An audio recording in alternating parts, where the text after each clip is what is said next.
Good evening to each and every one of you. My name is Dr. Deborah Sandlin, and I am one of the associate ministers here at the Olive Branch Church. And I want to welcome you to another edition of OBC Talk. As many of you may know, we have been celebrating the month of May, or we have been acknowledging rather the month of May as Mental Health Awareness Month. And the theme for this month is more than enough. That is the 2023 theme for the month of May, mental health awareness. You are more than enough. One of the things here at Olive Branch that we have decided to do is step up to the plate and dedicate this entire week to continuing the discussions on the various challenges that we have in our life, whether we even realize that we are having a challenge or whether we are just simply ashamed and keep silent. Well, we want to stop the stigma of having mental health challenges. As you know, there is no shame in seeking help. So we are so excited tonight. I want to recognize my pastor, the Reverend Dr. Vincent L. Windrow, and Dr. Paquita Pullen. She is one of our own here at the Olive Branch Church. She is the owner of Ubuntu Counseling and Wellness Center. She is a licensed clinician, counselor, teacher. She has the whole gambit, and we are excited to hear from her tonight. Now, listen, Monday night we talked about stepping up your A game. You want to be authentic, you want to be in alignment, and you definitely want to be unapologetic. That was Monday night. We took great tools and tips from that. Last night we talked about being Black and boundary. And I have my toolbox full of things that she shared with us. So tonight, here we go. We want to hear from Dr. Pullen. What would you have for us tonight? Thank you. So glad to be here again tonight. So tonight we're talking about how our needs matter. That is our topic, right? So we're going to kind of talk about our needs. So, we kind of, if you've been in with us each night, we're kind of leading up, right? It's kind of a journey, so to speak, that we are doing. And I know myself and Pastor Vinny last night got to have some small talk. We got to engage and do that. And so we definitely want to bring that back to you all tonight as well. So, Pastor Vinny, when I talk about how our needs matter, what comes up for you initially, just when you think about that, when I say our needs matter? Each one of us, and good evening to all of you, and thank you so much, Dr. Sandlin, for facilitating tonight's episode, and thank you, Dr. Pullen, for being so gracious to share with us not just your experiences but your expertise as well. So to your question, when I hear that, what comes to mind is that each of us has needs, like as humans. Right, and whether we're talking about Maslow's hierarchy of needs, or just our being human, our being people, we have needs, basic needs, as in general needs, and then we have more specific needs to our personality, to our passions. But as a person, we have needs. Absolutely. So, but what I've found, and as it relates to like mental health, is oftentimes we have those needs, and maybe sometimes they have not been met, or we don't know how to get them met, and we abandon them, or we employ certain strategies that kind of make us pretend like we don't need them, right? Right. And that doesn't do us any good, right? So a lot of times those maladaptive coping skills that we see in certain problematic behaviors, sometimes people will come to me and they'll say, I'm anxious, I'm depressed. And it's really a need that there's some underlying need there that has not been met. So what I'm going to do kind of tonight is kind of talk about 6 basic needs that we all need in order to be in a relationship with each other, and kind of what they look like. So I'll give you the need, right, and kind of some code words for the need and what that need looks like, with hopes that everyone can kind of start to figure out how to get that need met in their life. Okay. So I want to kind of have a caveat that the first 4 needs that I'm going to talk about are all about survival. And I'm not talking about survival mode, right? Because we want to get out of survival mode, but it's for our existence, right? For us to be here and doing the work that we're called to do, and do that with a clear mind and clear head. Okay. So the first need, or the first, I was about to say the first need that we need. I'm glad you didn't. Because it wasn't right. You would have called me out. So, but the first. No, I would not have. No, I would not have. I would not have said anything tonight. Tonight. Tonight. The first one that we will discuss is our need for certainty, right? And if you all see me looking down, I'm kind of checking my notes just to make sure that I give you all the correct information. Okay. So our first need is certainty. We want to feel safe. We want to avoid pain and feel comfortable in our environment and in our relationships. Okay. So some code words for certainty look like comfort, security, safety, stability, feeling grounded, some predictability, and protection. So those are some other code words for certainty. Okay. I think most of us can agree, and we're shaking our head like, yes, we need that. And that is Maslow's hierarchy of needs. At the very bottom is those basic needs. If we do not feel safe in our relationships, in our workplaces, in our relationships, in within ourselves, right, then there are some things that are not going to be able to happen that need to happen. Okay. And I would even go as far as say is that certainty, especially when it comes to safety and stability, those are non-negotiable, right? We all deserve to be safe. So Pastor Benny, last night you said you get the best of me when I can bring all of me, but you can only do that if you are certain that it's safe for you to do that. With any consistency, absolutely. I may jump out there and do it, but if I don't feel that there is safety and security and stability, that it's a safe place, I may not do it with any degree of consistency. Absolutely, 100%. Right. So yeah.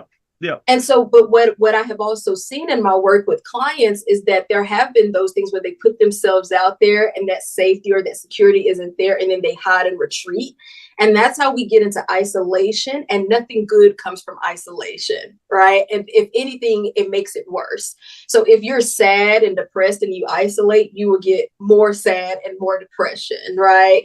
If you were scared and you isolate, you will get more scared. So I think that's good to think about. The second need we'll discuss is uncertainty and variety, which is quite interesting because they seem like they counteract each other, right? But I think what's important to know is that there's room for all of these.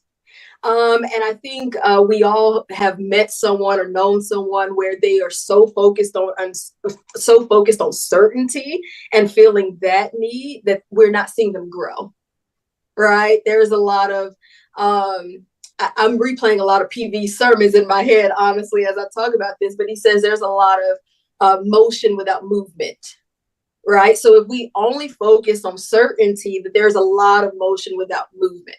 So we do need uncertainty and variety in our lives. We need to change it up every now and again. It's part of like why we go on vacation, why maybe we change. It could be as simple as changing our body wash, rearranging our bedrooms, right? Going a different way from work than you normally do. So it can be some simple things. It doesn't have to be big major changes, but most of us, if we've lived long enough, know that we're either going to change voluntary or involuntary, right? Something is going to happen that's going to bring this variety in our lives. So variety and challenges that will exercise our emotional and physical range.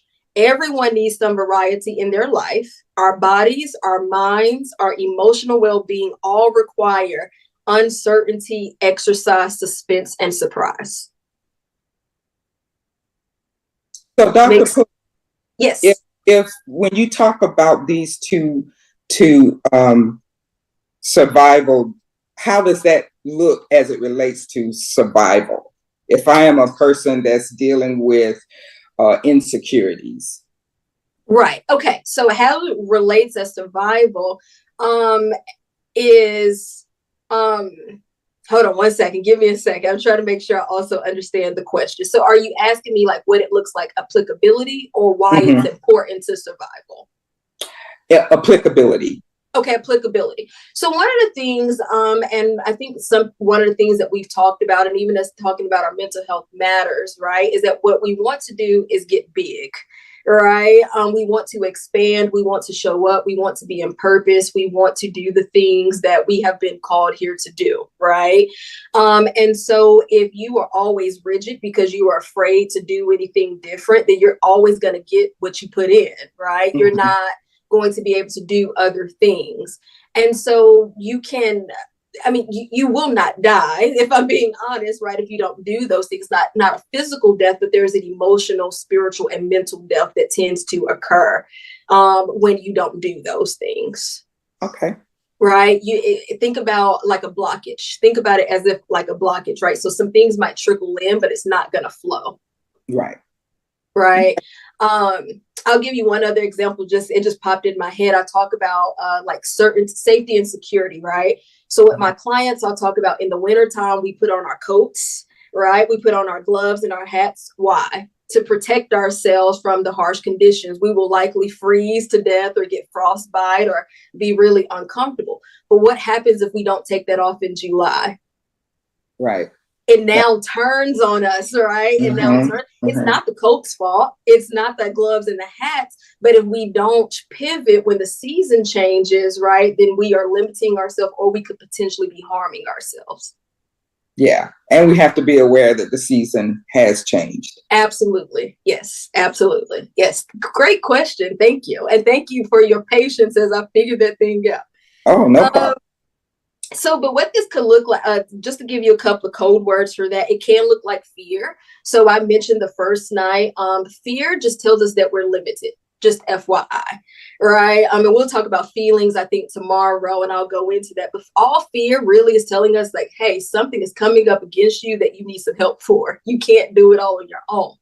But the impairment of fear is anxiety. So if we don't know what fear is trying to tell us, and it's just saying, hey, PV, I'm trying to bring you to and give you something new. If you don't know that, it becomes anxiety, and now you're worried, right? Oh my gosh, I don't know what's going to happen. The benefit of fear is faith and wisdom, right? So the benefit of fear. So the truth is that you're limited.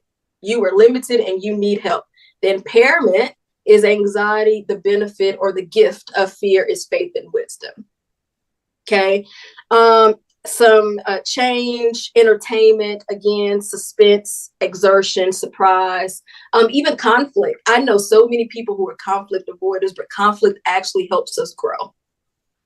If you really think about your life, or you think about those hard moments, there was some kind of conflict, whether that was against your values, whether that was with another person, out on a job, it helps us grow. So we need conflict in our lives, right? We don't grow in our comfort zone. Okay. All right. Significance. Now all OBC members know this because Pastor Vinny has been preaching this since the very first day I walked in on East Main Street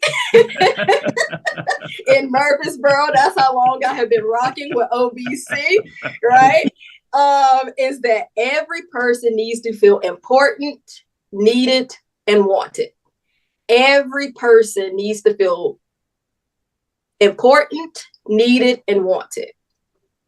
And so you'll hear people say, oh, it's not that big of a deal to me. No, don't make a big fuss out of me, right? Like, no, I don't need. We all need to be needed, wanted, and important. I think the trick is that you have to figure out what that looks like for you, right? So some people like to be important, and we can be important in different ways. Not everybody has to be in the spotlight, right? But we all want to feel important. We all want to matter. Every person wants to feel as if they matter.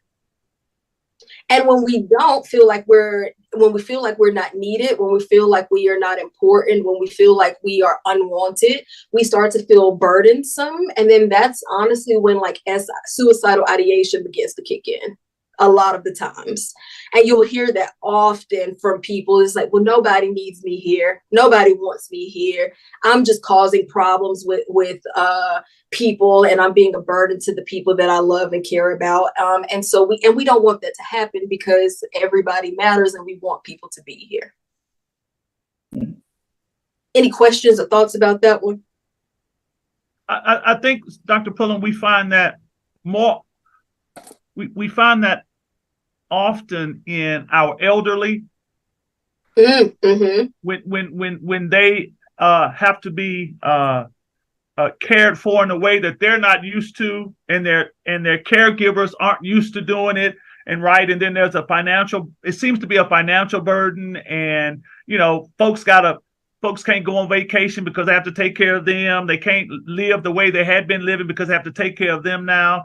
And so it's a very sensitive season for both parties, the one receiving the care and the one giving the care, right? Absolutely. And so to your point, we have to be extra attentive in that season, so that people do feel important, people do feel needed, and people do feel wanted. Absolutely. Because they're people. Because they're people, absolutely. And I think, even to your point, that's also where that variety and uncertainty comes in. And if we realize that we actually need that, right, then we can kind of lean into it more and not resist it, right? Oh, now I can't do this and I can't do that. That doesn't mean that you're not fulfilling a need, right? Like it's just a different strategy and a different way to still get that need met, for sure. Yeah. And so the last, we're on 4 now. The last one for our survival, and it kind of speaks to our survival, is love and connection, right? So I told everyone on Monday, Ubuntu means I am because we are. That is what I am all about. We kind of talked about that a little bit last night. But everyone needs connection with human beings, and everyone strives for hopes to be loved. For hopes of love. And Dr. Lester, when he was with us on Monday, talked about self-love, right? And so self-love, that is included. Self-love, romantic love, companionate, friendship, pets. So I am not a pet person. Honestly, I'm terrified of cats. I'm terrified of them, so I do not love them at all, right? But pets save people's lives, and I am very much aware of that.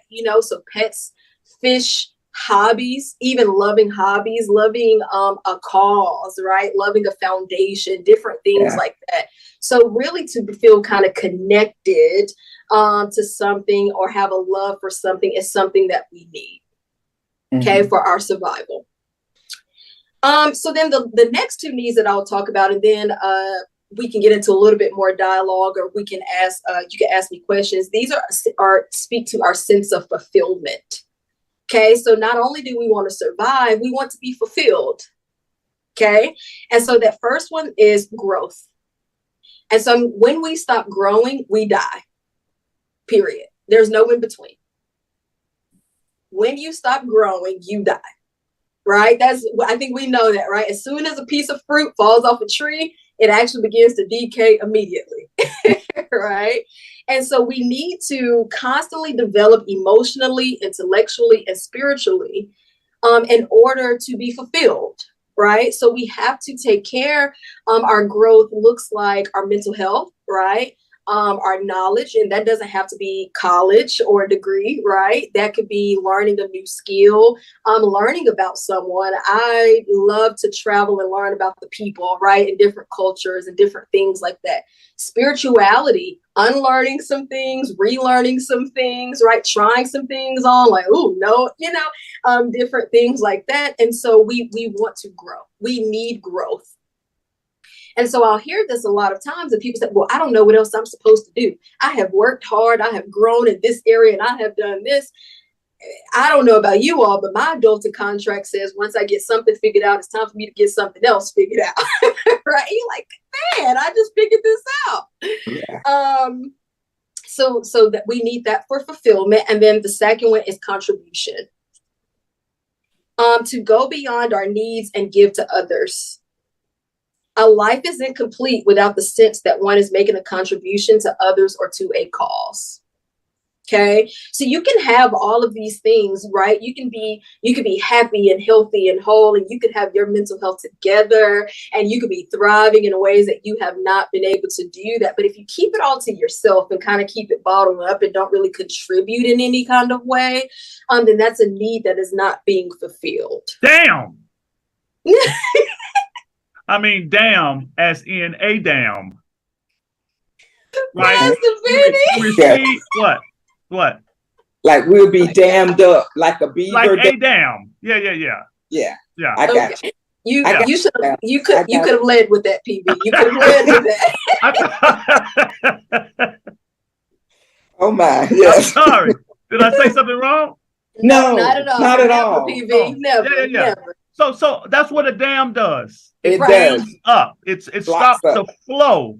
Yeah. Right. Stops Right? the flow. Yeah. Right. Absolutely.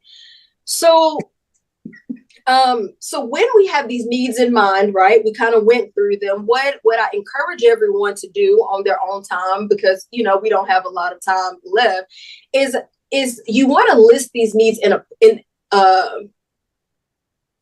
order of importance to you. So the caveat is that it doesn't mean that none of them are not important. They are all equally important, but we all know that we have to triage and prioritize, right? And maybe there's something that maybe it's a little bit lower on your list, but you want to kind of prioritize them. And then you want to start to get curious about them, right? What does love connection look like in my life? But then you have to take it a step further and also try to think about what you don't see. Sometimes it's not just what we see, sometimes it's what we don't see, right? So like, for example, right, part of my practice, there was this narrative that Black people don't go to counseling. And I was really perplexed because I'm a Black woman. I was getting a master's degree in counseling. And I know that Black people have taken their health seriously in different modalities for centuries. We've always been at the forefront for healing practices, right? And different things like that. So, but that's what I kept hearing. That was the narrative. And so, but for what I wasn't seeing, right, or what no one was saying was, why are they not going to counseling? Right? What about your organization? What about your narrative? What about your contribution says that people of color are safe here and that this is okay for them to do that? And that's really why I started my practice, because I'm like, when you go on there, you see that you belong, right? Mm-hmm. That we simply provide counseling to humans. So that's what I mean about that process of sometimes it's not just what we see, sometimes it's what we don't see. So not only do you have to look at these needs and figure out how they're being met, you also have to pay attention to how maybe they're not being met. Or maybe they're being met, but because you have evolved and you have grown, maybe they need to evolve and change as well. So, Dr. Okay. So let me interject this, because I feel the tension, right? I feel the tension because, as one of the things you mentioned, and I loved your bringing this up, that Black people tend to be collectivist, that we prioritize the group over the individual, right? But now we're talking about some individual needs, some very personal needs. And I think that's where the tension can be. And tension is not necessarily, tension is neutral, right? We describe it as positive and negative, right? So we can be challenged because we have been taught to be group first, family first, but have neglected ourselves. And I think the power of your mentioning our being collectivist last evening was that we have to do something about our own needs. I've said this before, I'll continue to say it. I'm the only one who needs me to go on. I'm the only one. If I got up out of here today, Stacy would go on, not because she doesn't love me, but because that's how life is. Our kids, Lorenzo and Jewel, they would go on, not because they don't love and adore me, but because that's how life is, right? I'm the only one who needs me to go on, which means I have to I have to break through whatever I need to break through to get to. I have needs. These needs are important in terms of priority. And not just that I have them, but I need to be able to articulate them. I need to be able to acknowledge them to myself, communicate them to other people. Otherwise, I'll be even more frustrated. Absolutely. Absolutely. 100%. And I think even to your point of us being collectivists, I think we forget that we have individual needs sometimes, right? Or we feel that selfishness, which goes back to me saying that it's actually self-protective. But we have to fulfill our needs, and this is, I'm fine with sharing this, but I remember when I first started my healing journey, right? I was doing that, treat other people how you would want to be treated. And I'm like, yes, but I still wasn't feeling good. Right. And I'm like, but I can't control other people. And so I had to flip it on its head, and I had to start treating myself the way that I expected other people to treat me and how I would want to treat other people. And a big part of that did come from me realizing, wait, you're denying yourself fulfilling your own needs. How can you be mad that somebody else is not fulfilling your needs? Right. You're training them to treat you how you treat yourself. Absolutely. Absolutely. Right. Which is such a huge shift, right? Because, I mean, we've all heard that, right? People, you heard that, treat others the way you want to be treated. But mm-hmm. people can only treat you as well as they treat themselves. Mm-hmm. Right? So if they're denying themselves what they need, how are they going to give you what you need? Yeah. And so that whole love your neighbor as yourself, well, don't do that to me. You may not love yourself. You might not. or people can only give to you out of the capacity that they have to give. Absolutely. Like if I don't have love, if I've never seen it, never saw certain things modeled in front of me, I can't give that to you. And Absolutely. You may be expecting it from me, and then that entails something else. It'll cause some other relapses in other areas because I can't give you what you're asking me to give. Absolutely. Absolutely. And so I think that's why it's also important for us to know what we need and to be creative sometimes in how we're getting them met. Oftentimes I tell my clients, a lot of times our expectations of people to meet our needs are not wrong. Right? It's not wrong for me to expect love and kindness for someone, but if they can't give me love and kindness, it's not the need that's the problem. I have to change the strategy in which I'm trying to get this met, or the person that I'm trying to get this from, right? Mm-hmm. So oftentimes our expectations are not wrong. They're healthy, they're strong, but in the wrong context, it leads to resentment. It leads to self-fulfilling prophecies about being negative, right? Well, I called PV and PV couldn't help me. I called Dr. Sandlin and she couldn't help me. So I guess I just can't be helped. All right. And we have to stop doing that. Because we don't do that when we're looking for an outfit on Sunday morning, right? If it doesn't fit, we just try another one. Mm-hmm. And then we try something else, and then we try something else. So don't abandon your individual needs because you might be struggling with how to get them met. Mm-hmm. Which I think goes back to boundaries. I think it also goes back to boundaries, right? Like know who's safe for you, know who's safe, know who you are connected to, right? Mm-hmm. Know who can fulfill these needs. And it's also okay to have people in your life that speak specifically to certain needs in your life. And that's why, Dr. Pullen, I think it's important to have mentors for each area of your life, right? Yes. So the same guy who helps me with my finance doesn't help me with my marriage, or doesn't help me with my health. I go to I don't go to my general practitioner, my general doctor for my heart. I go to my cardiologist. I don't go to my cardiologist for my taxes. Right. Mm-hmm. Right. So it's really about assembling a team.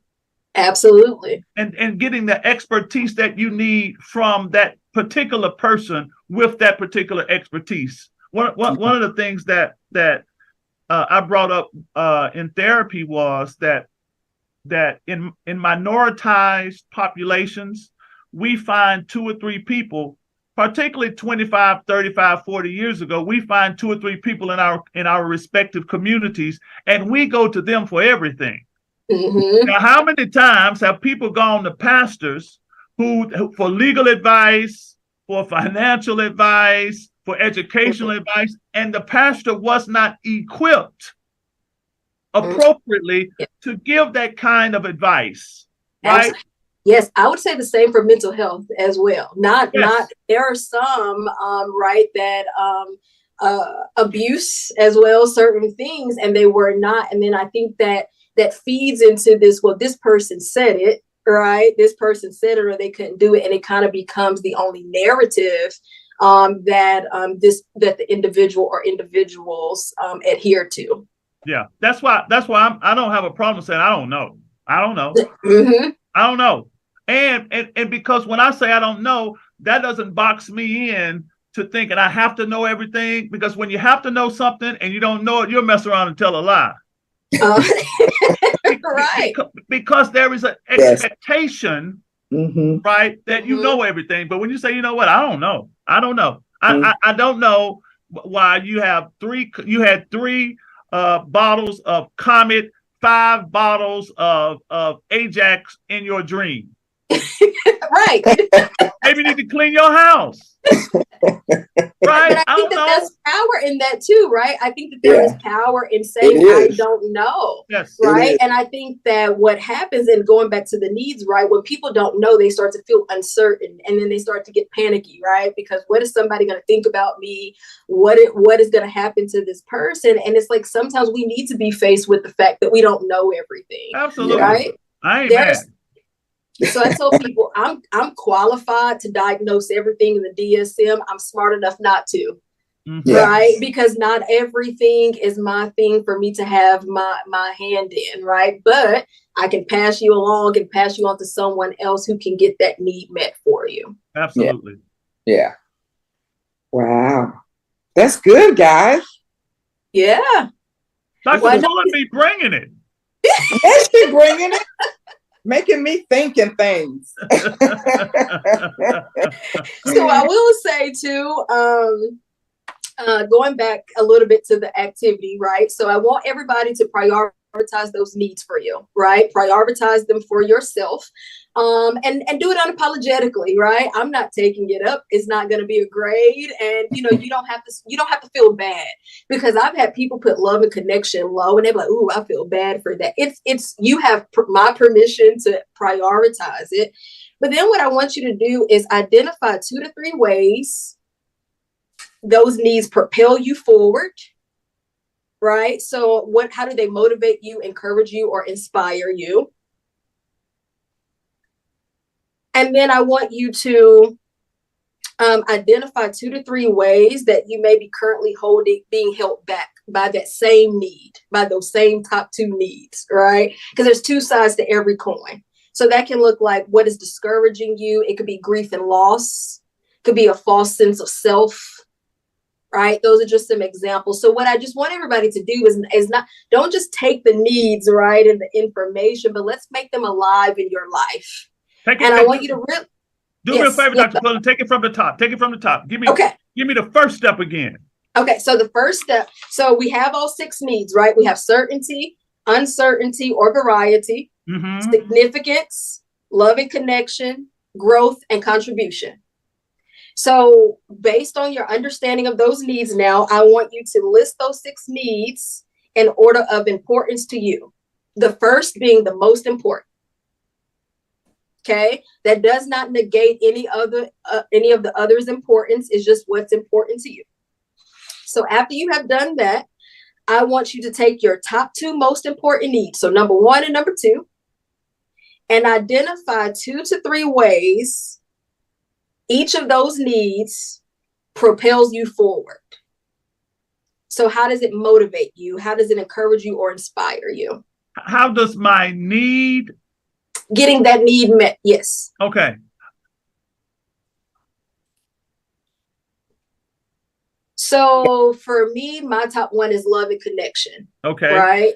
So love and connection. So when I have that, and how does that motivate me? It helps me to it does inspire me to show up and do broadcasts for Mental Health Awareness Month, right? It inspires me to be kind to people when I meet them in the street, right? Regardless of race, religion, background, different things like that, right? So that need being met in my life, that's how it motivates me or propels me forward. So it's not having the need, but having the need fulfilled. Correct. Correct. Okay. What are the implications or the consequences? What is produced out of having this need fulfilled? Yes, okay, sir. Very well said. Yes. I got you.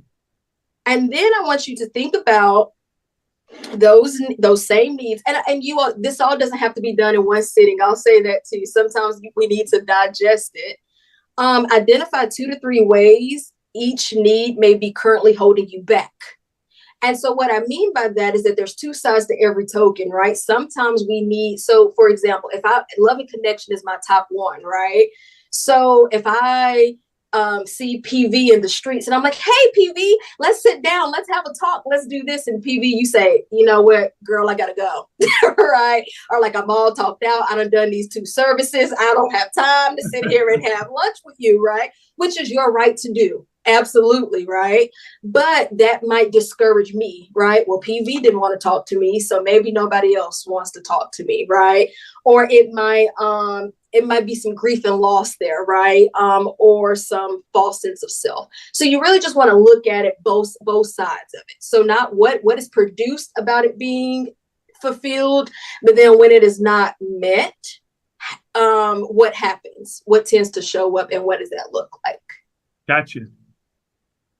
Okay. Well, these are really good. Man, you gave us a lot of stuff, and homework. How about that? I'll be sending the invoice next. Yes. I'm just kidding. Very good, very good. And thank you, Dr. Pullen. Thank you, Pastor Windrow, so much for the dialogue, the information, the insight, the tips, the tools, how to use the tools, because it's one thing to get a tool, but it's another thing to understand how to use it. So thank you for sharing with us again. Thank you. So with all of these things in mind, I definitely want to lift up a prayer, because a lot of times we can't do any of these things by ourselves. You know, all of our help comes from God and God alone. So let's look to the Lord in prayer. Father God, we thank you so much for this time together, for all the things that our ears have heard and our hearts have felt. Lord, we thank you so much for all of those who are listening to us, who are viewing us. We pray that their hearts and minds are open to receive all of the tools and tips that we have heard tonight, and we ask that it is being applied in their life. We thank you so much, God, and we ask you to guide us and lead us in Jesus' name. Let every heart say amen. Amen. Now listen, on Saturday, the Olive Branch Church at the Nashville location, we will have free screenings. We will screen for anxiety and depression and anything else that you may need to have questions about, to be screened. There will be people there. If this is something that you really want to attend and you want to be a part of, please call the Olive Branch Church. I believe the number is being shown on your screen at this time. Call us. You need this. We need this. We need each other. And we want to understand how our needs matter all the more. So please join us on Saturday, if you will. The time is from 10 to 12 noon, 10 a.m. to 12 noon, Olive Branch Church, the Nashville location, this Saturday, the 27th. So we look forward to seeing you, and we hope you will join us again tomorrow night with Dr. Pullen. And I'm not sure, Pastor Windrow, will you join us tomorrow night as well? Don't you worry about it. Yes, I'll be here tomorrow night. Absolutely. What do you mean will I be here? What do you mean? That's not meet my need. What do you mean will I be here? Yes, I'm gonna be here. Join us tomorrow night. Everybody tuned in. Thank you so much for your time. Have a great night. Good night, everybody. See you tomorrow.